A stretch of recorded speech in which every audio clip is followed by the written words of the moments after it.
for Arfield. 1-0 Burnley. Scott Arfield. He's been threatening that recently. And all the Burnley players run to the Darwin end. Burnley win the next ball. Here's Rory now. On the outside. Decent. Barnes! He got it! Ashley Barnes with it!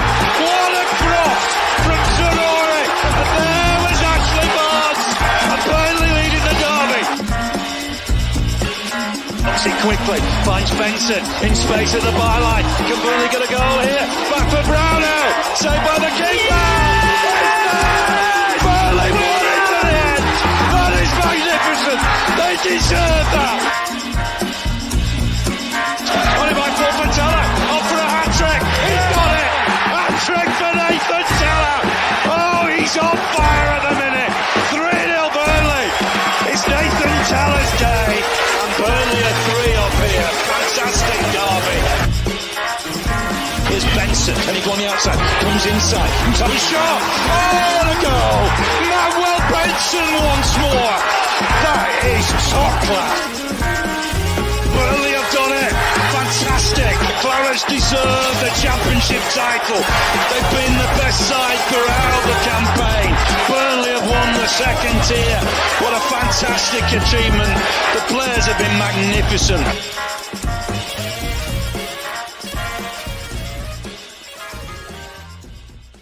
Yes, hello and welcome along to the latest instalment of the TurfCast podcast. Full-time show with me, Joe Redmond, after the Clarets got a massive win at home against Leeds United yesterday. And as you can see, it has put me in a very, very, very good mood. I did say yesterday, to be fair, not yesterday, during the pre-game show with Connor, that it wasn't a must-win. It was a please do not lose, preferably. That's the way I put it. But Jesus Christ, how much better does the table look now with that win? And how much worse could it have been if Leeds had won and they'd have gone, what would they have been? 7 points ahead of us. Now they're just 1 point ahead of us. It's brought us level with Brentford. We're only now 1 point away off Leeds and Fulham. We weren't that far away off Villa, but obviously they got a good win today as well. But it looks so good. That's how much of a good mood I'm in, by the way. Platinum Darts TV says someone's on the piss. That's Vimto, mate. I've just drove back from Preston area, so trust me, I'm not pissed. I'm on the Vimto.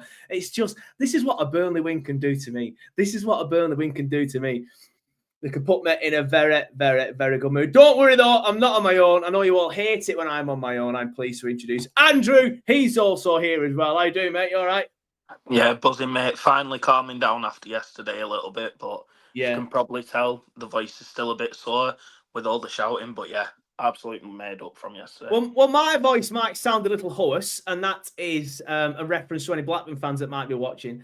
My voice might sound a little hoarse, but that's just because of I've had a bit of a cold, a bit of man flu, been on the Lemsip for the past few days. Speaking of Blackburn, by the way, it was good to see them lose yesterday, wasn't it, and drop into the Championship relegation zone, just as the Clarets climb out of the Premier League relegation zone. But shout out to any Rovers fans watching. I don't think there's many. There might be one. We'll see. But keep your comments coming in. It's been a busy start. I love that. You can tell Burnley won. There's more people in the comments. There's some people's name here that I haven't seen for a while because we haven't been great for a few weeks. So some people don't watch, which I get. But we've still got to do it every single week. So you should come and join us every single week. Claret Al's in the chat. He's always in the chat. He says, evening, Clarets, and any salty Leeds fans who I never had down as poor losers. Leeds have always been poor losers. Don't know where you get that bit from, mate. Leeds have always been poor losers. Milltown Dingle says, yes, lads, great day yesterday. Andrew Turf says, hello. Random Man says, 2 brilliant goals. And there were 2 brilliant goals, weren't there? Really, really were. Scott Osler says, evening, all our season is up and running. Burnley 100 points says, hello all. Ginger Alley says, the only way is up. He don't say baby, I was going to say that bit. Man, I love Big Les, says Steve Lover. You need to change your name to Big Les Lover then, really, don't you then, mate? Martin Stevenson, usual bullying tactics from Martin, 1831 late as usual. Good win for Man United, says Claret Al. This is a Burnley channel, mate. Maybe hop over to United stand if you want to discuss that. I'm only joking. Please don't do that. Platinum Darts TV says, even though Liverpool hate watch to end the weekend as well. Glad I'm not the only one, mate. Ginger Alley says, greetings, mate. I'm going to read every one of you out, so keep your comments coming in. Dominic H says, evening, Clarets. GST says, evening. Simon Harvey says, good evening, lads. John Craven, I saw this when you wrote it, mate, and absolutely love that comment. There's certain accounts and certain people who can't wait to criticise Scott Parker, can't wait to go, oh, we need to get somebody else in. He's not good enough for the Premier League. These people have not commented once on TurfCast this week, and the usual accounts aren't commenting on Twitter these days, are they? So love that, John. You keep recognising that, mate. Jack McCallum says, good lad, late as always. Another bully in the chat. Lee Greenwood says, 7 points on 3 games. We realistically should get something from who have Leeds played for their 8 points. Yet, to be fair, I agree with that. I said that, to be fair, in the 62nd period. Dominic Edds, he didn't have to be a limit. Exactly, mate. Exactly. I do wait for the football to finish. Andy Duckworth says, easy, Clarets, good to see you in the chat. Jack McCallum, another one who says I'm on the piss. I'm not. I'm genuinely not. Like I said, it's Vimto. Joey Shelley says, evening, lads. Are we going to talk about the Hannibal spitting incident? We'll talk about it now very briefly. Didn't happen. Has anybody seen any footage? Did you see him? Because obviously where I am in cricket field, I didn't even see him get near the Leeds fans. Exactly. Did you see him at that side of the pitch? He warms up on that side of the pitch now. Where's the Bob Lord and the home fans? It's just salted tears from the Leeds fans. That's all it is. If the Leeds fans got footage of it, or Sky Sports have got footage of it, I'll hold my hands up and say that's disgusting. I'll slag him off more than any Leeds channel or Leeds fan will have done. But it just didn't happen. And funnily enough, nobody mentioned it until after he did that tackle and he got in that guy's face and he rattled all the Leeds fans. Funnily enough, all of a sudden, let's start a rumour. I'm not even going to give it airtime, Joey. I've said enough there already. It clearly didn't happen. Bastards going down this season, says Dom. Hopefully that Blackburn fan's still watching. I've had a message. So they are watching, or they were watching. Don't know if they still are. Get the hell in, you Clarets, says Andy Duckworth. I've been working, pal, says Martin. I know I said I'd read them all out. There are some comments coming in, but you are very, very, very, very quick with your comments. So Hannibal Medjbre, he was superb, was Hannibal yesterday in his cameo, says Saber. Absolutely love it. Sam Lane says, let's hope they never get out of the bottom 3. I think he's on about Blackburn. Yeah, Burnley 100 points. Just discussed that, mate. Pissed me off the part of cricket, so far off reality. I completely agree. Go easy on the coffee, says Scott. I've only had one today, mate, but I did have some peppermint syrup in it, so there was a lot of sugar in it. So that might be what it is, mate. But anyway, I need to stop gassing. And I need to let Andrew talk because we're 9 minutes 23 seconds in. Andrew's not said a word. Really. Andrew, your thoughts on the game, please. And while you're chatting, I'll happily put some stats on screen for you all. Yeah, I said in my fan reaction, it's not going to go down as a classic in terms of one of the biggest games ever, or one of the most entertaining games ever. But we got the 3 points, we got the result, and 2 absolute superb goals as well to seal it. And the tears from the salty Leeds fans just makes it all the more sweeter. I think before the international break, we all criticised Parker about the back 5 and how much we wanted to see the midfield with Big Les, Florentino and Cullen. And it's nice to see that he's listened to us and he's actually gone with that midfield. And yeah, I just think we were absolutely superb yesterday. And it almost reminded me of a Sean Dyche-esque performance. And I'm just glad that Brexit Burnley's back, really. Yeah, 100% agree. I'm not going to read this out, but Dan Whitehead, thank you for that, mate. That was obviously, if you look at the keyboard, you can understand why that mistake has been made, but we'll leave that there. Me and Dan know exactly what we're talking about, and we'll just leave it there. But yeah, just to quickly go on about, the match. Yeah, I wouldn't say it's so much as I think it's. I know a lot of Leeds fans, and looking at the stats there, obviously, I don't think there's any Leeds fans in the chat. That's a shame, to be fair, because obviously if they'd have won, there'd be a few. But them stats, and this is hypocritical for me because I do like to bring the stats in. Obviously, I brought that stat in there quite clearly. You can see it on screen. That was me that obviously got the graphic and brought it in. 4 shots to their 19, 31% possession to their 69. 5 corners to our 1. Them stats look like Leeds absolutely battered us. And the reason why them stats skew with that way is because of the possession stat, because they genuinely had a lot of the ball. They had so much of the ball. And that's why they had more shots. But Other than that shot that they had that came from our own mistake, which we gave the ball away in our own half, Leeds fans could argue that was good pressing. I don't think it was. I just feel like it was a bad pass from our lad. Can't remember who it was. I think it might have been Anthony, but apology if that's wrong. Other than that, they didn't really have a chance. They had that sort of like bobbled one towards the end that Bogle just lifted over. But to say that they had 69% possession and 19 shots, they did absolutely nothing with it. As Jack says here, all the ball and no idealities yesterday, throwing the ball in with every chance they had, dice-type football without the end product. And I saw something on Twitter just before I went live. I should have saved it. I always see this and think that's a good point. All Leeds yesterday put the most amount of crosses into the box that any team has done in the Premier League so far this season. If that was their plan to beat Burnley, what a stupid plan. I think it was Jacob Horse that actually. It's such a stupid game plan to do against Stephen and what Burnley's defenders, to be fair. Even if Ekdal were there, any of the Burnley defenders, it's just ridiculous. Like, no wonder they were awful. And we let them have the ball. I don't care what anybody says. It was our game plan to let Leeds have the ball because we know that we can contain Leeds. They've got Dominic Calvert-Lewin up front, for God's sake. They've got Jack Harrison on the end of shots. You know, if a chance is falling to Jack Harrison, that it ain't going in the back of the net. And I mean that with the greatest of respect. I like him. I think he's an okay footballer, but is he Premier League level? I don't think so. I think he's a good championship player, personally. But the stats look like we got battered. We didn't at all. We let them have the ball, and we had a game plan, and that game plan worked. Yeah, it's easy to look at stats and say, like, Burnley got battered, but like I say, the game, it felt like they had the majority of the possession. Like, it did feel it while you were watching the match, but it didn't seem like they had that many chances, and the majority of them shots that went on target were just straight at Dubravka. Like, the ones that got past the defence were straight at Dubravka. Like, I can only think of the chance, I'm not sure who it was, I think it were Calvert-Lewin, where it was basically on the line and he's put it over, and the free kick, which obviously Dubravka made a good save from, but I feel like it was a good save, but I don't feel like we're having any danger of conceding from it.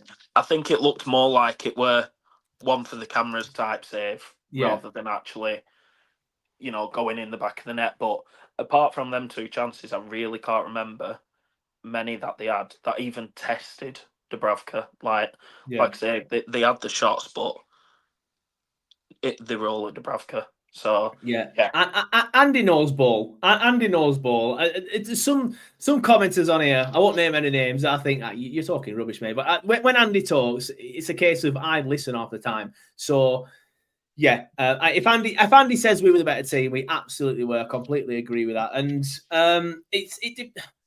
I feel like when we went 1-0 up, we were just about the better side, and I feel like we deserved to win because of how good that goal was. Deserved to be in front at that point. Should I say? Yes. Just because it was such a great cross and such a good header from Big Les that at that point, because it was so close and Leeds hadn't really created anything, but we did. We then edged in front and we deserved it because of that reason. But then, as I think it might have been Andy as well, or somebody else said earlier in the comments, after that we sat back and let them have the ball and say the onus is now on you to break us down, and that's how it worked.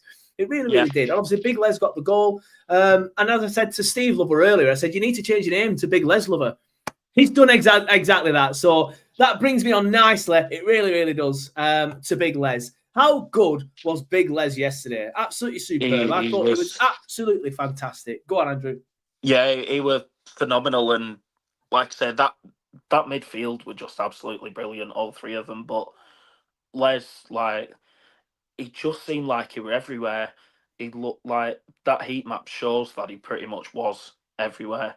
And he was just, he was fantastic. And that goal, he leapt like a salmon to get that goal. And it felt like the goal were coming from the last 2-3 minutes before it. Like, it did feel like that goal was coming. But as soon as he headed it, you knew it were going in, you could just tell. But it were a peach of a ball as well from Walker, weren't it? Just everything about that goal, it was just a great build-up. But Les was absolutely superb yesterday.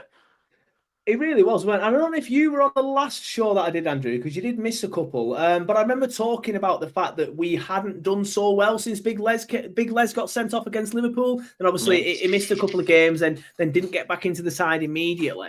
But as soon as Les is in the side, that midfield three absolutely bossed it. And as Dominic says here, our midfield three is mid-table Prem quality. And I genuinely believe that. We were absolutely superb. Andy, if Andy says it, you listen. Big Les, Louise and Cullen, they were all super. That is the defence, as you said, Andy, at the start of what you just said, is what we wanted to see. We saw that yesterday, and they were absolutely superb, weren't they? Yeah, I've seen like a few people have put stuff on Twitter and stuff saying this midfield three is the best midfield we've ever had in the Premier League. And I was reading it and I was thinking, do you know what? That's a bit daft. Like, we've obviously, like, Westwood and... As a trio, it might be. But do you know what? Watching the game yesterday, I genuinely thought it actually probably is. Like, over the time we've been in the Premier League, them three, and how much you can rely on them, and you know that they can do the job, and there's not a single weak link in that midfield for me, and that's why we need to start with all three of, with Big Les, Florentino and Cullen. Like, they have to be our midfield from now on. Yeah.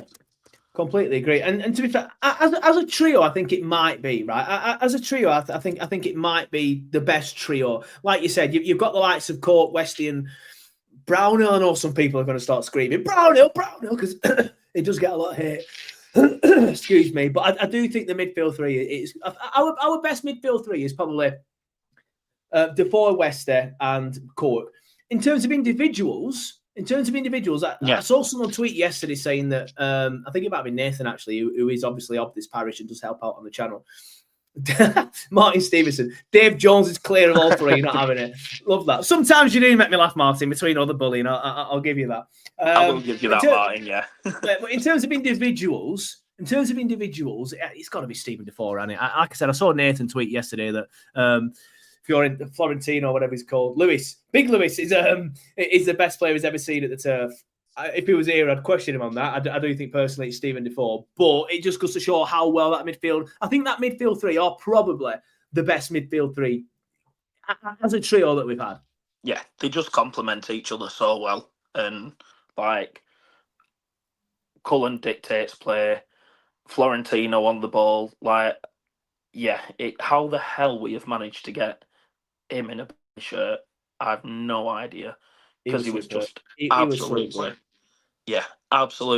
superb. And then Big Les, like, had 2 goals in 2 games. Like, I didn't expect that from him, but yeah, absolutely superb. Yeah, fair play around Joey Barton as well. Even if he has gone a little bit cuckoo recently, you can't really hold that against him when you're talking about his playing days. I loved him back then, to be fair. I won't deny that. Speaking of magicians and great players that we've seen at Turf Moor, you may have noticed earlier this week I did an interview with Robbie Blake. If you scan that QR code, it will take you to that interview. You can put it in your queue to watch after this. If you already watched it, let me know what you thought in the comments now. I won't read them out and put them on screen, but obviously I have got more lined up. That's all I'll say. So if you liked the chat with Robert, let me know. If you felt there's anything I could have improved on, again, feel free to let me know because I've got a few interviews coming up. So just scan that QR code in the top right-hand corner of your screen now. Right hand, left. Whatever way it is, I don't know how it looks on your screen for mine. And it'll take you to that Robbie Blake. Absolutely loved it. Great lad. Anyway. John Payne says, did you see Walker so fast in the last few minutes? Lee, it's just Big Les. We have christened him Big Les. It's Big Les, okay? We're not going to say Ugachukwu. In fact, my 7-year-old son pronounces it perfect, by the way. He always gets it spot on. But it's Big Les. Sorry, mate. I've committed. Just like Tuna is now Tuna. I'm not calling him T'Challa or whatever it is. It's Tuna. Anyway, moving on. Because the next player I want to talk about is Kyle Walker. And I know I said this on my fan reaction that I put up early today. And I know Connor from One Leeds won't own this. But he was very critical when we signed Kyle Walker. Very, very, very critical. And a lot of football fans on Twitter were very, very, very critical. It's now become something of a meme where if you do something that's out of date, you put a picture up of Kyle Walker signing for Burnley and Rio Ferdinand signing for QPR, you know, Aaron Lennon signing for Burnley, which fair enough on that one. But Kyle Walker, once again, was absolutely superb yesterday. And the only time I've seen him this season and thought, bit shit today, was when he was playing against Man City. But it was up against Jeremy Doku, so you can't understand it, to be fair. But again, Kyle Walker, absolutely superb. He won, I think, the most recoveries in the match yesterday. And even if this isn't the most, this is 7. 7 recoveries. 1, 2, 3, 4, 5, 6, 7, 8. 8. I can't even count. 8 recoveries. Absolutely superb. I know people have put in their man of the matches already. Don't worry. You will get a chance to do that at the end of the stream. Somebody put it in before it even started, by the way. We all know that's at the end of the stream. So if you think Kyle Walker got man of the match, fair enough. Tell us at the end when we're doing the vote. But he was superb yesterday, weren't he, Andrew? Yeah, he was just absolute, like, when we signed him and I thought, do you know what, Kyle Walker, I still can't, like I said it about Florentino then, like, I still can't get over the fact that he wears a Burnley shirt and plays for us. Yeah. Like, he could still do the job at any team outside the top 6, probably even, you know, go into a couple of teams in the top 6, well, the traditional top 6, should I say, the Sky 6. He was, I think the fact that he is a little bit older, and I mean, we saw his blistering pace yesterday, but the fact that he's not got as much pace as he used to have, he's had to get a little bit more intelligent on his defensive side. And I think that really helps. And you can see his leadership qualities as well on the pitch. Like, you can see him instructing people around. And yeah, he was just absolutely brilliant again yesterday. And I don't know why people would be surprised at that, because, you know, he's Kyle Walker, he's Champions League winner, Premier League winner, how many times? Like, he's still got it. He's still an absolutely fantastic player. And yesterday he was just brilliant. And it summed it up, the fact that, you know, the first goal comes from a peach of a cross from Kyle Walker. Superb. And then even the second goal, he gets the ball and he just drives at their defence. And I were a little bit annoyed that he stopped because there were no one there for him to pass it to. But then obviously Tuna scored an absolute screamer. So, you know, it sort of makes up for it. But I was just like, keep going. You know, we know you've got this pace, keep going. But yeah, he was just outstanding once again. Yeah, absolutely superb. Best fullback seen at the Turf, Pips Trippier, says Andy. That's a very big shout, mate. Very big shout. In terms of his overall career, he's not real denying that. In terms of quality in a Burnley shirt, towards the end of the season, that might be something we come back to. But as I've said, when Andy speaks, you listen. So maybe, just maybe, Andy's going to be right at the end of the season. We'll see. Kyle Walker is washed, says Big Les Lover sarcastically. Badger says Connor said their fullback was scared of Walker. Obviously, I've not seen any of Connor's content from the weekend because I was on the match, and obviously he does the watch along. So I don't watch really any watch alongs, but I haven't had a chance to see his post match stuff yet. Martin Stevenson says he's still world class. If you ask me, I can't really disagree with that, Martin. To be fair, Simon Harvey says still can't believe Kyle Walker plays for us. That's what you just said, weren't it, Andrew? Best right back we've had in my 30 years. Hey, Andy, Simon already agrees with you, mate. So maybe I should just bow down to your knowledge. As I've said already, Simon Woodhouse says Walker still got it. Brilliant at reading the game. He's still clearly lightning, says Andy. I won't read your next comment out, Andy, but I think you know what I'm referring to. When he left Stroud for absolute dust, I was laughing so hard, says Martin. Clarets Al says organisers the team or game. Completely agree. How good was Steve, says Ginger. The problem is with Steve, mate, is he's good every week, apart from at Man City. So we just don't talk about him because we expect it. But yeah, it really was. Jack McCallum says, aging like a fine wine is Walker. If he loses a yard of pace, he's still extremely good at defending. John Robertson says, if Burnley stay up, we sign Florentino, we got the second year out of Walker's contract. Yeah. Connor had Big Les as man of the match. Well, that's interesting from Connor. We will get in there. It's good to see Baxi in the chat. He says he's brought in a good leadership to the defence as well. Completely agree. Joe doesn't do watch-alongs. If Plymouth Flirsters plays, see, I don't do Burnley watch-alongs, so I tend to be on the games. Having said that, I can't get to as many away games this season due to circumstances changing, so I could do one. But I'm probably going to go to Wolves, to be fair. And just to bring in the Walker stuff again, I don't want to wax lyrical about him for ages, even though he was superb and deserves it. Look at that heat map. Look at that heat map. He's supposed to be past it. He's the wrong side of 30 odd. You know what I mean? Like, and he's still getting up and down the pitch. And obviously, he got an assist. Superb, weren't he? And I don't know if he can say anything else, but does that heat map surprise you? No, not at all. Like he gets forward, and I'm surprised. Like, I'm not surprised that he gets forward, but I am, because I was told he was past it and he weren't good enough. If that makes sense. Like, having seen him play for us, it doesn't surprise me. Like, pretty much every ball that he plays is superb. His crossfield balls are superb, and that heat map just shows how much he's, what is he, like 35, 36 or something?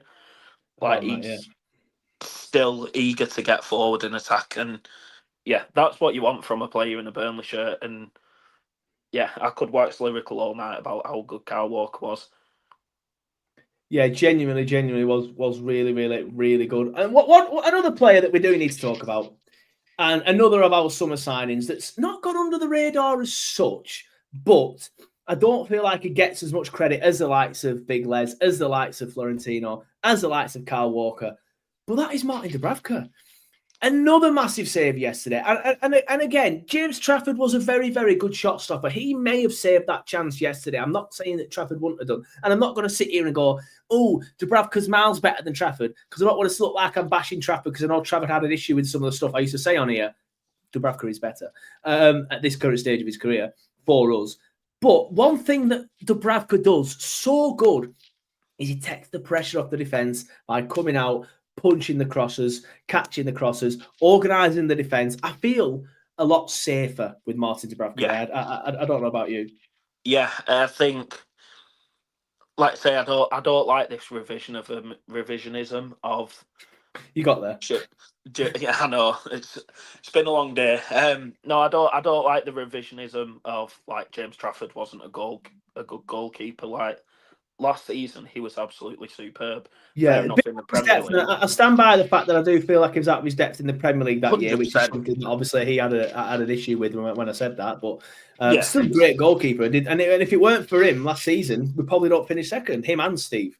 Yeah, 100%. And he has come on leaps and bounds to where he were in that Premier League. But I'm the same as you. I feel more confident with Dubravka in goal.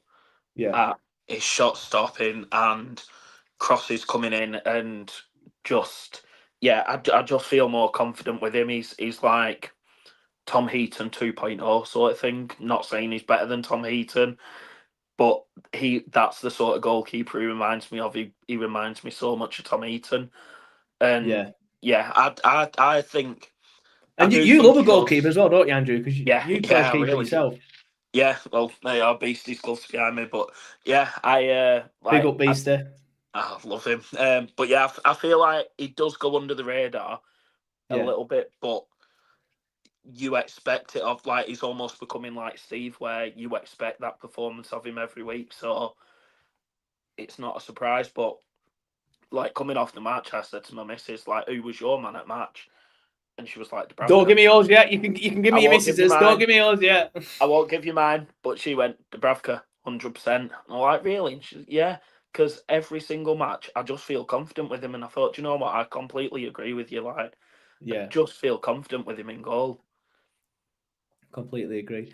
And sorry, I was just going to say another thing that I like about him, which, again, I don't want to criticise Trafford for, but he gets the ball out quick.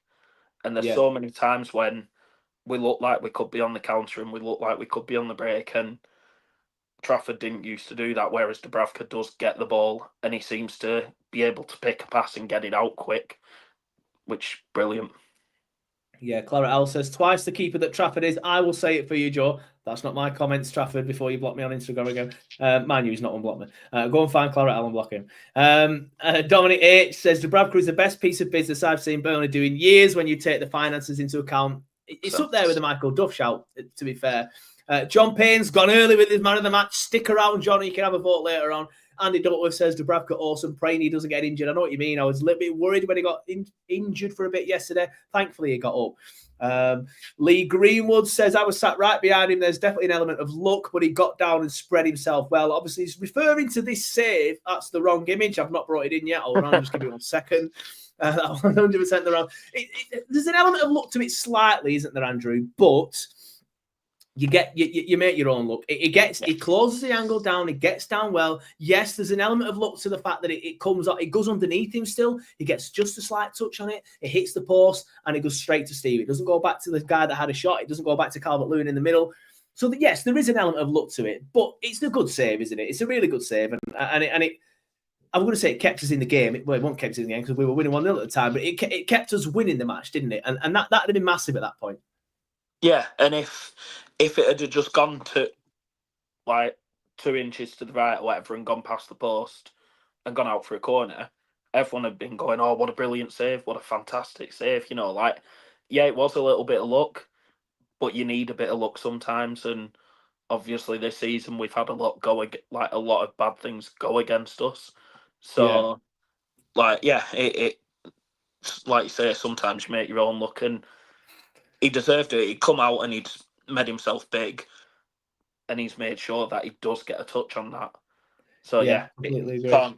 Can't complain at that. Like, it were a good chance for him, but it was a good chance, and that the only decent chance I feel that they had, but that came from our own mistake. So this Leeds battered us narrative needs to stop. Burnley Backs says he's absolutely without a doubt the best buy we have done this season.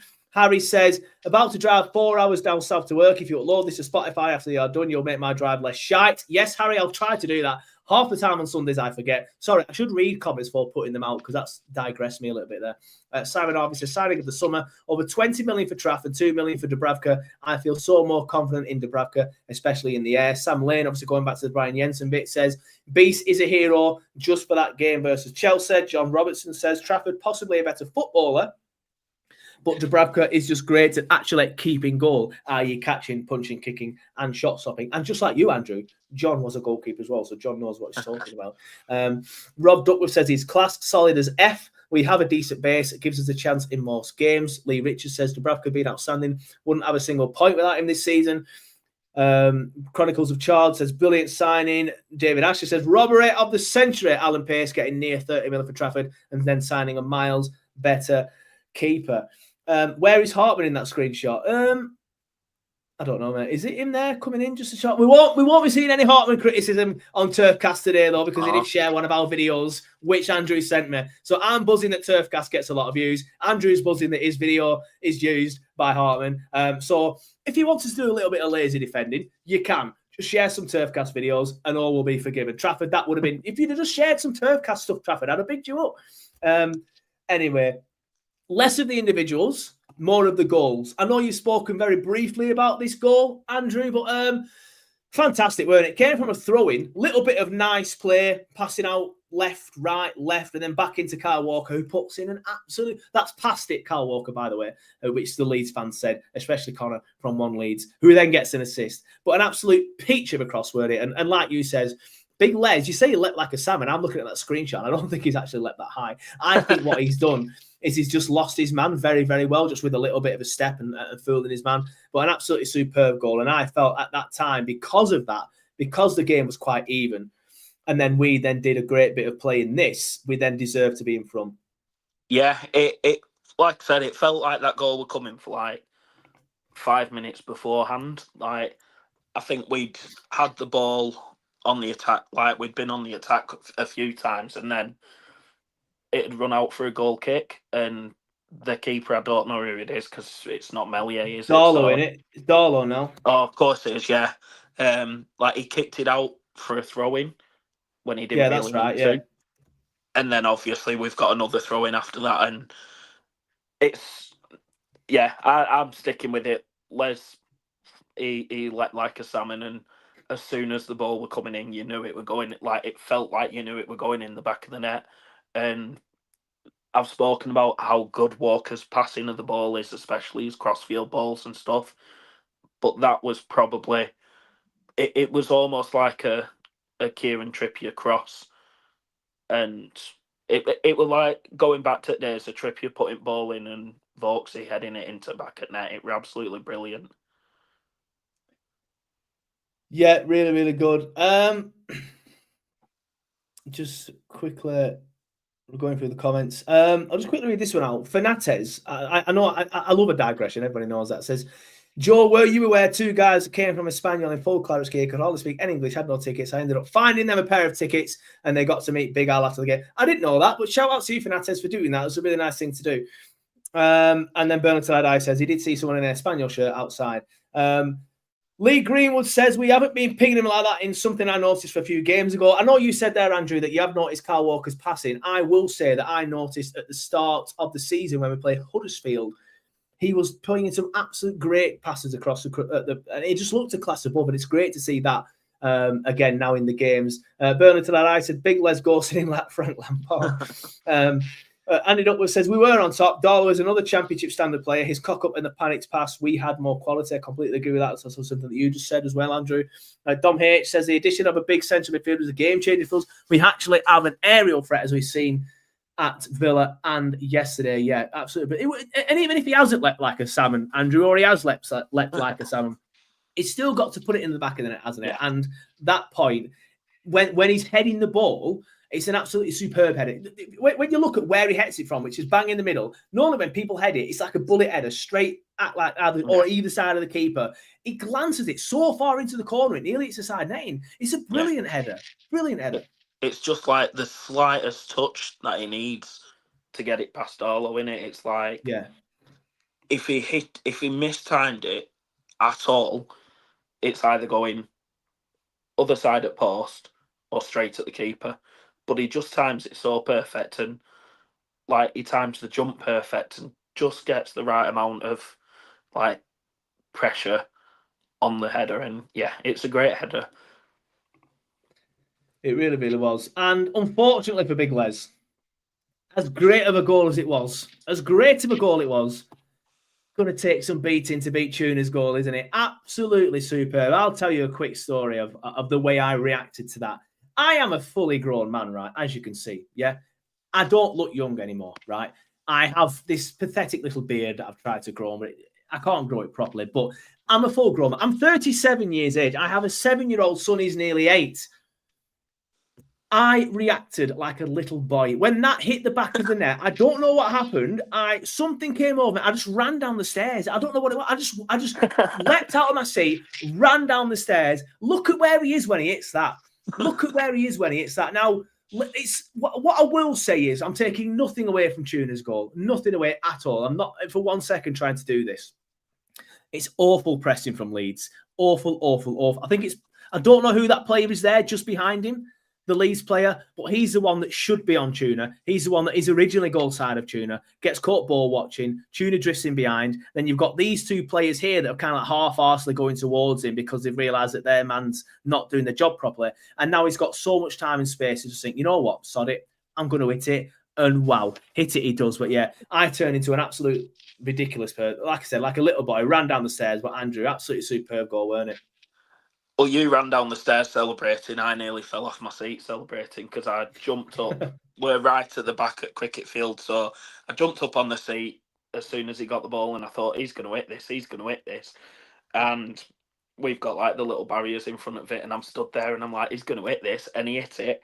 And I think I slipped off my seat, grabbed hold of my nephew to stop him from falling off the seat, nearly whacked the guy next to me in back at head. Like, yeah, I said it in my fan reaction, and I'll still stand by it. That is probably one of the best goals I've ever seen at the Turf. Like, you've got Walker's run, you've got the turn from Tuna, and then just the dip on the ball. Like,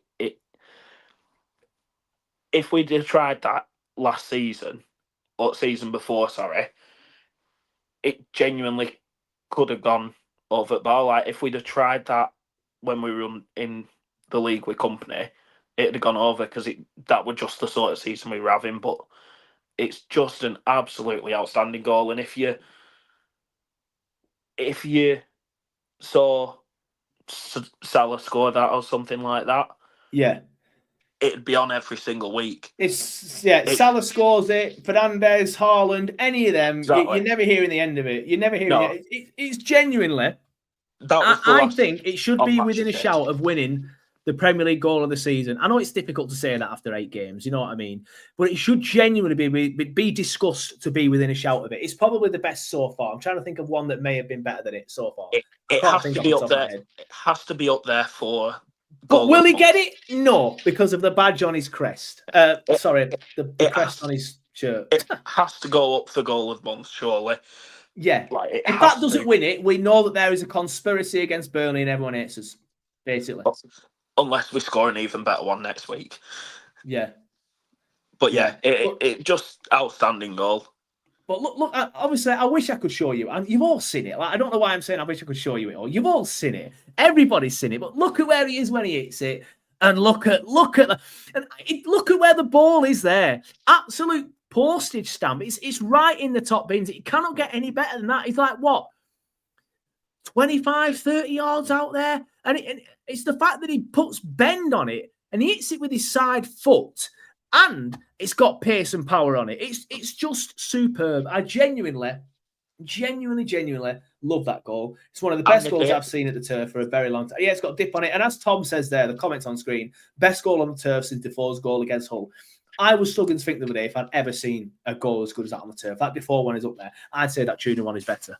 I'd say that Tuna. So I mean, not to big up myself again, but if you want to listen to the Robbie Blake interview, he scored some good goals at the Turf. Man United, Preston, there's a few there. But yeah, it's just one of them. Keep your comments coming in. Bell Dipper says Loom 100% starts against Wolves. Should think so as well. We'll see. Jordan Rushworth late to the party, mate. He said absolute worlder. But to be honest, I thought it was Jordan's here. We're all having a laugh. Jordan's here. Well, I thought he was poor. I'm only messing, mate. But to be fair, I half agree. But absolute worlder. But I thought it was pretty poor apart from that goal. Still very raw. I do agree with that. But let's just go on about how great the goal was. Richard Messer says a good team will soak up pressure to hit the opponents on the break. Exactly, mate. Platinum Darts TV says so busy the part view. The boys back in England. Well, answer your messages then, please, Liam, because he don't answer me anymore. It's too big time for me. It's too big time for TurfCast these days. Mudstruck, it says, evening, lads. Watched the game from Pakistan. It was great. 2 fantastic goals. Up the Clarets indeed, mate. Oh, you're well, pal. Jordan Rushworth says, the defending from Leeds is comical as well. Yeah, 3 players holding hands on the edge of the box and not one of them thought to closing out. I agree with that, mate. I did say it. Claret 22 said it curls, dips, but also a rocket, sensational strike. Dominic H. Scan the QR code. You can listen to my interview with Robbie Blake if you scan that QR code. The Righteous One says, it was a worlder from a Leeds fan. Those goals are the moments what could keep you up. Thank you, mate. Hope you're well. I appreciate your nice comment. Duncan F says, midfield, Florentino, Cullen Hannibal further forward, and Leslie as I knew I can buy you. Probably not. I'd keep it as it was yesterday, mate, if I'm going to be honest. He didn't get sent off yet. Yeah. I think. John says, I think Tuanzebe needs a shout out. Very impressed yesterday. I agree, Johnny. I thought he did well defensively. There was a few plays that gave the ball away yesterday, and I thought Tuanzebe was. There was a few. I'm not singling him out, but there was a few plays that gave it away yesterday, and I thought that Tuanzebe was one of them that gave it away quite a lot. And I wanted to be better in the air, but on the deck, defending, he was very, very good. And someone that's just slotted into the team as well recently. What are your thoughts on then, Andrew, Tuanzebe? What you're doing next week, for example? Tuanzebe, Ekdal, what would you do with that one? At half time, I'd have said hook him. Like he didn't particularly impress me. He didn't really impress me against Villa. So at half time yesterday, I probably would have said get him off. He grew into it a bit more for me in the second half. He seemed to do a little bit better. But I don't know what's happened with Ekdal. Like, I don't know what the situation is. Obviously, there were them rumours that he'd been, on the plane back to Sweden before he'd got dropped. So, yeah, I don't know what's happened there. I would prefer Ekdal, but only because I think he's had a good start to the season. But Tuanzebe, a couple of games, can't really knock him. Give him a chance next week. You don't change a winning team, do you? Yeah, I think that's part of it, isn't it? We contain Leeds very, very well, and Leeds have just spanked Wolves 3-1. So if we can contain Leeds, hopefully with the same defence, we can contain Wolves as well and get a massive 3 points there. John Robertson does make a point, though. He says, to be fair, not many people are going to out-jump DCL. I do agree with that one. But Sam Lane says, Ekdal shouldn't have been dropped. I do agree with you, Andrew. I feel like next week it has to be the same. Midfield 3, I know we've touched on it briefly, but are you sticking with the same midfield 3 for next week? 100%. That's my midfield 3 now for the rest of the season, unless there's injuries or suspensions, or we end up signing someone absolutely incredible in January. That's my midfield 3. I just think they all complement each other, and Leslie's on a hot goal scoring streak now, so yeah. Hot goal scoring streak. To be fair, you're not wrong. That's a hot goal scoring streak for Burnley. 2 goals in 2 games. It's more than our strikers, so yeah, fair enough. Yeah, fair enough. David's asked this a couple of times, so I'm going to bring it in. David actually says the starting spot for the right wing. Just actually, before I go into this, I'm just asking you questions and not answering them myself. That midfield 3 has to be the midfield 3 going forward. It really does. Cullen, Florentino, and of course Big Les. It just worked yesterday, and as quite a few people have commented already, it feels like a mid-table Premier League midfield, and that's exactly how I see it. I feel like if you look at the bottom 8, we've probably got the best midfield 3. That's the current bottom 8. Obviously, I'm not including Sunderland in that because they've been superb. And I know I said quite a lot about Florentino being the best signing that a newly promoted club has made this summer. I said that before Sunderland started very, very well. But I'm going to stand by it because it was absolutely superb. But I feel like we do have such a good midfield that it has to be that midfield going forward. Like I said, David's actually asked this a couple of times, so I will quickly bring it in and get everyone's opinion on it. Get your comments coming in. Let me know what you think. I will, as always, put the best ones up on screen. But David said, the starting spot for the right wing has to be up for grabs. Still unsure why Edwards isn't getting a look in. JBL has been poor, in my opinion. I agree with half of that. I do think JBL has been poor. I thought it was poor again yesterday. The free kick that he took, all right, he got it over the wall, but literally straight at Darlow, like either side. And he's quite good at that. And what annoyed me the most is I loved him the last time in the Premier League. He was like a rare glimmer of light in like a tunnel of turds in the last time we were in the Premier League because, leading goal scorer from midfield. He actually played really well most games, always popping in with a goal here and there. I thought he was really, really good, but for some reason, I don't know what it is. I don't know if it's a fitness issue. I don't know if he's just not really found his feet yet. He just really isn't getting going yet so far this season. But in terms of bringing Edwards in, like I loved Edwards last season, but I think in his 2 cameos, he's been awful against Cardiff and who else were it? Derby. It just doesn't look up for it at all. And I'm not sure if that's just because he was playing against Cardiff and Derby, with no disrespect to them two, or it is a case of he doesn't like doing the defensive legwork that Scott Parker wants him to do. I don't know, but I understand the clamour for Edwards with some people because last season, when he first came into the side, I do feel like he was superb and he dragged us up the pitch and he beat Championship fullbacks. But I don't know, there's just something about him this season that just doesn't seem off. But I do agree that right-hand side of the pitch has to be the most up for grabs position that we have at the minute. Like you've got a few players that could slot in there. You could even switch Anthony around like he did to us at the start of last season, put him on the right, maybe try somebody else on the left. I don't see why you'd do that when Anthony's clearly settled on the left, but it's an option. But your thoughts on that, mate, and what would you do? Yeah, I think I'm like you. I feel almost bad for Brun Larson. Like last time he was at the club, he was like you said, like the shining light in a glimmer of shit, basically. And when we re-signed him, it was like, oh my God, Brun Larson's come back, and it was like, this is absolutely amazing, and everyone was all excited. Like I remember you putting in the TurfCast group and stuff, and like I just feel like he's not hit the ground running, and he's not quite got going. I think, I'm not certain, so don't quote me on this, but I think he had a bad injury last year, so I feel like that might have obviously affected him fitness wise. But yeah, he's not been the best. So that right hand side, that it's definitely up for grabs. I think a lot of people took offence last year when I said a few things about Edwards, saying that he wasn't the greatest. And yeah, I do remember that actually. A lot of people were getting the pitchfork for Andrew and your hamsters. Yeah, and I never hated him and never really disliked him, and it was always my criticism, and I still stand by it, that he'll get the ball in the box and he'll try and dribble past everyone, but he doesn't seem to want to shoot, and he doesn't seem to want to pass it. He just seem to want to dribble past everyone and do his little tricky feet. And that was all well and good when we were at the top of the Championship fighting for a title. Now we're, in the bottom 5 in the Premier League, like fighting to stay up in a lot of our game. We're not going to have as much of the ball. Like last year, we had the majority of the possession in most games. This year, we're not going to have that like we saw it yesterday. And I just don't feel like he fits that sort of system or fits that style of play. Don't get me wrong, he's a good option to have off the bench. But I feel like Tuna has to be that player on the right-hand side at the minute. He's come off the bench yesterday. I thought he actually played half decent when he came on, and then he scored that screamer. Yeah. So, for me, he's the only change I would make.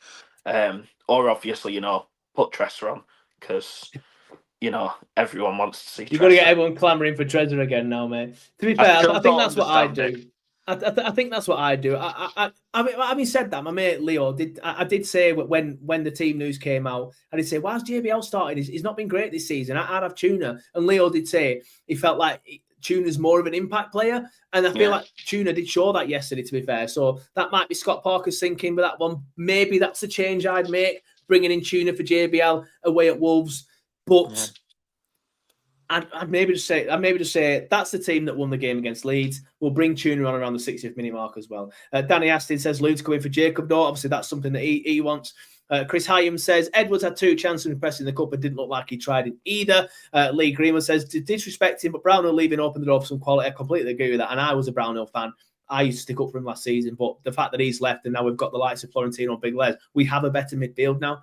Now Josh Brownhill's gone. He won't care. He's earning stacks in Saudi Arabia. He won't care. I know he loves the club. Or have you seen the comments he's getting under his tweets? No. Why is it people giving him grief?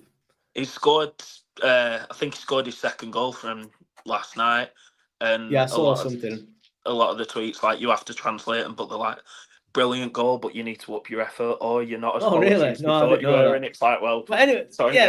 But that's the point. Like, he's happy. He's earning stacks in Saudi Arabia. We're happy. We've got a better midfield now. So I agree with Lee.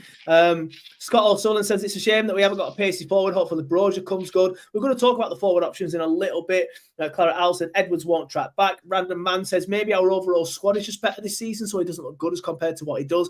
David does say he unlocks things and he's got that footballing brain you need in attack. Muzz says JBL is currently the best option. Edwards looking lazy in the games that he's played. Rob Duckworth said Edwards is a good player, but will only be used if we're behind. The game plan is clearly giving nothing away and try and nudge ahead. Danny Astin said Edwards is too soft for me and he hates shooting. Just think fullbacks are too strong and faster in this league. Jordan says JBL not traditional hug the touchline winger that will beat his man consistently. More of a modern inside wide player that can get into the box and finish. Not sure the system or the way we play suits him. David Ashley says that if anyone mentions Tressa, please leave. Thanks for coming, Andrew. It's been a pleasure. No, I'm only joking. We'll bring him back. I didn't see Andrew's comment at the time. William Room said Edwards too one-footed as last season. Everyone was fine when he looked good for a few games, but he's not got enough for this team. And it says he agrees with Jordan. Then he goes on to say Edwards could be a last 15 minutes man if chasing. That's probably given how we are set up. Mike, the cup, Tressa, says David. Walker wasn't meant, says Richard. You must have just joined the chat. Richard, good to see you, mate. We've already discussed Walker, but don't worry. Once I press end stream, the video stays on all the platforms it's on for you to watch back at your leisure. And also, I will be uploading it as a podcast. Forward options, or should I say striker options. I was very, very... very surprised, and this isn't a negative on this person that I'm about to mention, to see Zian Fleming start yesterday ahead of Armando Brozier. Well, first of all, after what Scott Parker said at the press conference, where he said Lyle Foster will probably be ready and probably be available for the game, I was surprised to see him not anywhere near the team. Obviously, Scott Parker lied to us all. I don't know if it was mind games or there's been another niggle or there was a late fitness test and he just didn't pass it. I'm not sure. So my first surprise was Lyle Foster wasn't playing. Then my second surprise was that Zian Fleming played ahead of Armando Brozier. Now, we signed Armando Brozier for quite a lot of money for Burnley Football Club alongside Big Les. I know he struggled for fitness, and there's been some issues with his injury record in the past, and he's not really had a pre-season, hence why he's not played. But I felt like yesterday was probably the perfect chance to play him. However, he played Fleming, and a lot of people have praised how Fleming played. I'll be surprised. I'll be honest. I thought he was very ineffective. But I also feel like it's not necessarily his fault. I feel like a lot of the ineffectiveness comes from the way that we play. If Lyle Foster, and this is just me playing devil's advocate and being a bit of a bellend as well, if Lyle Foster had put in the performance that Zian Fleming put in yesterday, I think a lot of these Burnley fans that are now saying Fleming played quite well yesterday will be slating him. There's just something about Lyle Foster, and to be fair, he's had 2.5 years or whatever it is to come good, and he hasn't come good, so it probably just is that people are fed up with him. But I feel like Fleming didn't have any clear-cut chances yesterday because we don't create them. So what Fleming tried to do, like Lyle tries to do, and what I feel like our system tries to encourage, is come deep, get the ball, get it out to the wide forwards, and get players in that way. I don't feel like he did that side of it as good as what Foster's done so far this season. So I'm surprised to see a lot of people say that Fleming played really well yesterday when I thought he was just as ineffective as what Foster's been in some of these games, but that's in terms of going forward, but in terms of dropping deep, picking the ball up and getting it out wide, I thought Foster was better at that side of it than what Fleming was yesterday. Hopefully that makes sense. Andrew, I'm probably going to get a lot of grief in the comments, but Andrew, your thoughts on it, please, mate. I'm going to completely contradict you because I thought it was excellent. I thought a lot of the issues that Foster has caused this season has been dropping deep, getting the ball, going on the turn and running. But I think part of my issue with Foster, and I think you've just summed it up there, he's been at the club, 2.5 years, nearly 3 years or whatever. Yeah. And he's yet to hit double figures. I'm not overly impressed with him. Has he even got anywhere near double figures, to be fair? I don't think so. Foster is bad at putting the ball in the back of the net, and Fleming is better at putting the ball. I will agree with that. But I don't know. I feel like that bit where you're dropping deep and holding the play up, Foster is better at that. And while Fleming is being effective going forward, as is Foster, I feel like you're better off having Foster in there to do that. And to be honest, I probably do prefer Fleming from what they've done for the club. But I don't know. I was just surprised to see so many people, yourself included, say that thought he played very, very well. Yeah, I just thought he was. I don't know. I thought he was better at getting the ball and holding it up, and like you say, knocking it on for the midfield. But also, he wasn't offside all the time, which is one of my biggest gripes with Foster. But yeah, I do feel like he played well. But like you said, we've spent 15 million, 20 million, however much million. You know, everyone seems to have different numbers for how much we've spent on Brozier. And he didn't even get off the bench yesterday. Like, we brought Barnes on before we brought Brozier. You know, like, we all love Ashley Barnes. Like, I was laughing. I love Ashley, but just watching him play football is just hilarity ensues, man. I love him, man. I'd love to play football with him, like on the pitch, just watching him do what he does. Not against him, obviously, because I don't want an elbow to the cheek. No. But it's so funny watching Barnes. I love him. He was 100% brought on to do the same thing that Hannibal was brought on. He came on at the same time as Hannibal. I remember saying to the guy next to me, like, wow, imagine bringing on two shithouses at once. It was just to disrupt the game. But you've got Brozier sat there for however much we've spent on him, and he's not got, even a couple of minutes against Leeds. Like, that, to me, starts screaming alarm bells. And yeah, I agree. That's my original point with the team. That's my original point with the team. It's a bit of a worry. Like, you're playing again. I'd rather have Fleming up front than Foster and Brozier, but only because of what we've seen from him. He scored as many goals last year, and he deserves the chance in the Premier League. It was miles better last year. Yeah, it was miles better last year. I'll agree with that. He deserves the chance for me to start because of what he did last year. But we all know that he's not a natural striker. He's not a natural number 9. And like, I'd have just thought Brozier would have been involved, but I just thought Brozier would have been involved. But it is what it is. And Yeah, I still think Fleming had a good game, and for me, he'd be starting next weekend, even if Foster were fit. Interesting. We'll have to see what Parker does. John Payne says Parker has said that Foster just had a dead leg. Yeah, has he said it since? I don't know, John. I'm not kept up to date. I know that the original thing was he dropped out of the South African squad because he had a dead leg, but then he should be. It's not as bad as it was, but then he should be available for the game. Then he wasn't anywhere to be seen, so I'm not sure what happened. Claret Al says Fleming was class and in the right place at the right time. That's something we have missed. Fernandez says Fleming's place to lose. However, Danny Aston says thought Fleming was very quiet personally. Rob Duckworth says, great to see Zian start. He has a role at home. Brozier still clearly building up. We knew he was a gamble. Give him time. Andy Duckworth says, I thought similar to Foster, but Foster brings more pace. Happy for Fleming, though. He deserves a go. Claret Alcazar say Fleming was in the box, whereas Foster never is. And if he dies, he dies fresh. And if he does fresh air kicks, I think that's meant to say. Lee Greenwood says Fleming is a bit harsh. You're not going to die on the pitch. Fleming is better at coming deep. Foster is more of an out-and-out finisher. He just hasn't been doing it. I disagree with that, Lee. I do think Foster's better at coming deep, if I'm honest with you. I think he's done that quite well this season. He just hasn't been putting the ball in the back of the net.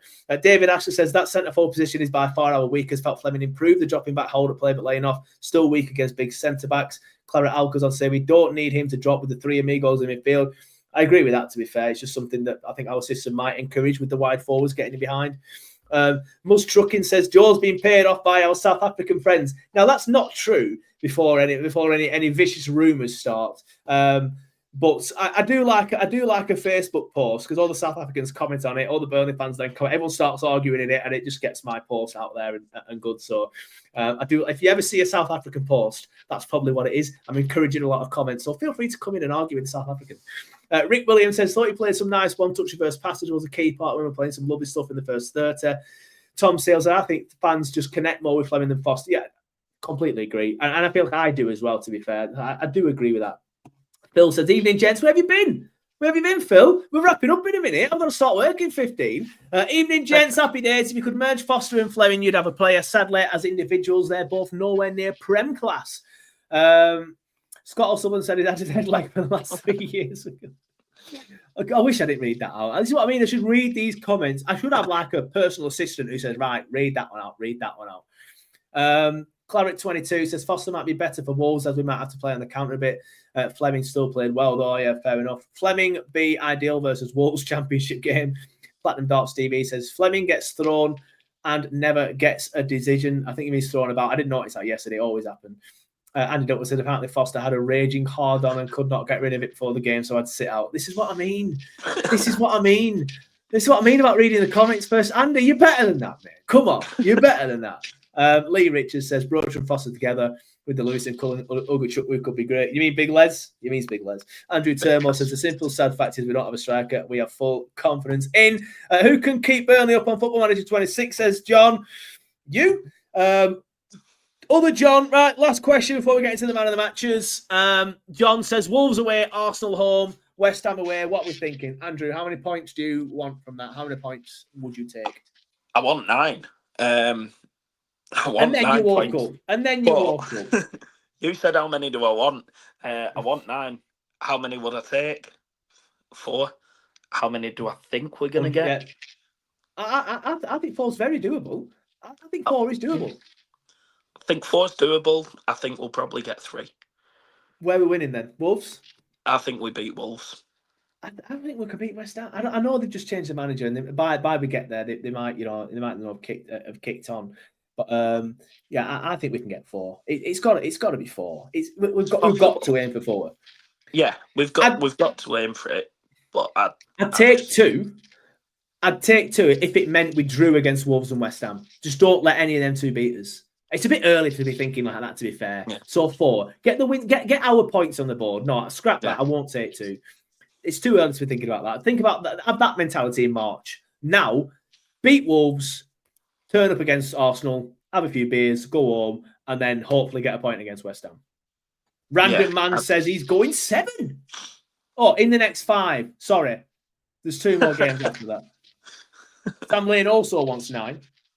I mean, we all want 9, don't we? Like, we all want 9. Like, every one of us is going to want 9. It's very silly to say that. Sean Rubino says, said at the start of the season, we have a good side, excellent goalkeeper, great defence. Good wingers, but our Achilles heel, no striker. Anyway, like I said, we've just passed the hour mark. I start working 10 minutes now, so this has to be quick. We need to be done in the next 5 minutes, but it's time to vote for your man of the match. Don't know why I've just decided to create a jingle.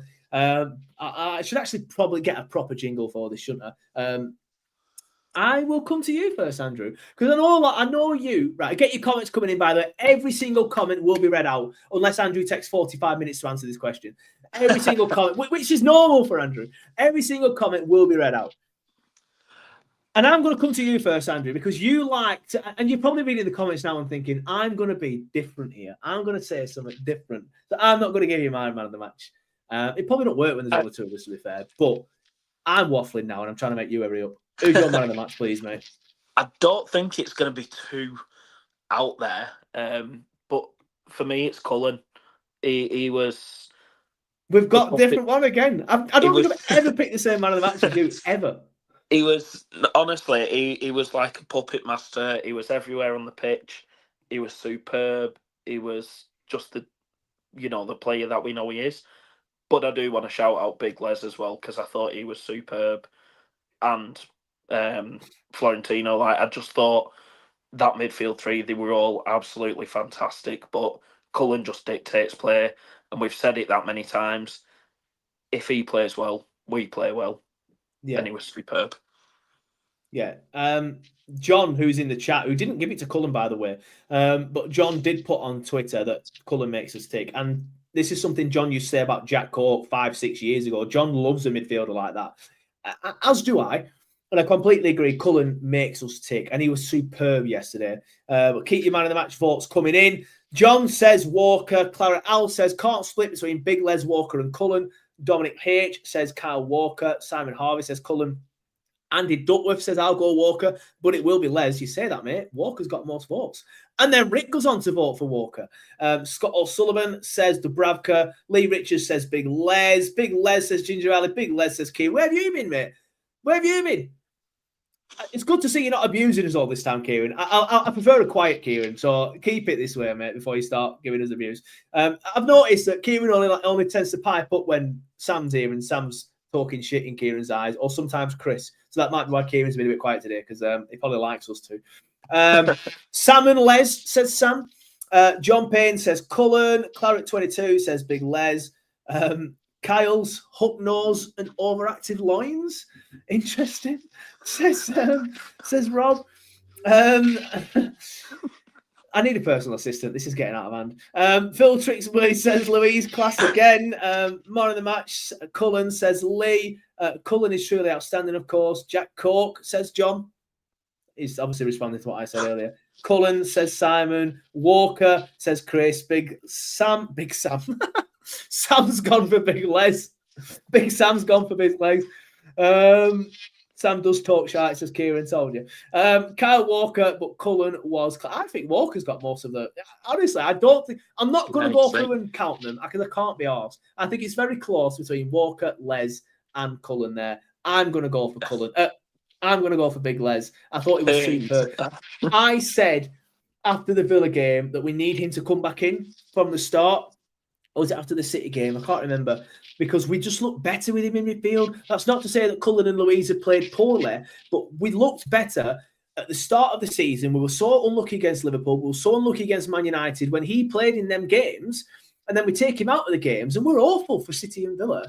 And now we're back in the side. Sorry, he's back in the side and look great again. I don't think it's a coincidence. I think he could be the glue that's holding that midfield together. As good as they all are as a trio, I think he is absolutely superb. And I did say my only criticism of him towards the start of the season was he didn't drive enough. And I felt like he drived quite a bit yesterday. And there was one moment in the first half when it was still 0-0 where he drove forward and one of their defenders, I think it was Pascal, just couldn't get the ball off him. Just couldn't get there. Nowhere near. Protecting it on the other side of the defender. And in the end, Pascal just had to push him away. And then we got the free kick from it. And that's the free kick where JBL just hit it straight at Darlow. But yeah, we'll wrap it up there because I've got 5 minutes before I start work. So we will wrap it up there. Hannibal Tunisia, says Ibrahim. Hannibal Tunisia, indeed, mate. Up the Hannibal. You know what? I will quickly say I love the fact that he came on yesterday for what, 15 minutes, if that, and still managed to rattle every single Leeds fan all over the world. It's what he does, and it's what he does best. But I have noticed that there is a few of you that have joined the stream late. Kieran was one of them. Richard was another one. I can't remember all the other names. If you have joined the stream late, when I press end stream, now it stays on YouTube, it stays on Facebook for you to watch back as a standalone video at your leisure, anytime you want. I think Facebook automatically deletes it after 4 weeks, so just make sure you watch it within the next 4 weeks. But YouTube, it stays there forever. I will also, yes, Phil, there you go. I will also upload it as a podcast for you to listen back on your commute to work, or if, like the lad who mentioned it earlier in the chat, I can't remember his name, he's doing a 4-hour drive down south, I will stick it up for him as soon as possible to try and help his drive go very, very quickly. But thanks, everybody, for watching. Thanks, everybody, for listening. There's still people voting for the man of the match. You're too late, Kurt, but thank you very much indeed. Cheers, fellas, to Andy. Up the effing C. I've done that wrong, haven't I? I shouldn't have said up the F Clarets. Done that wrong. But anyway, thanks everyone for watching. Thanks everyone for listening. We will see you next time. Goodbye.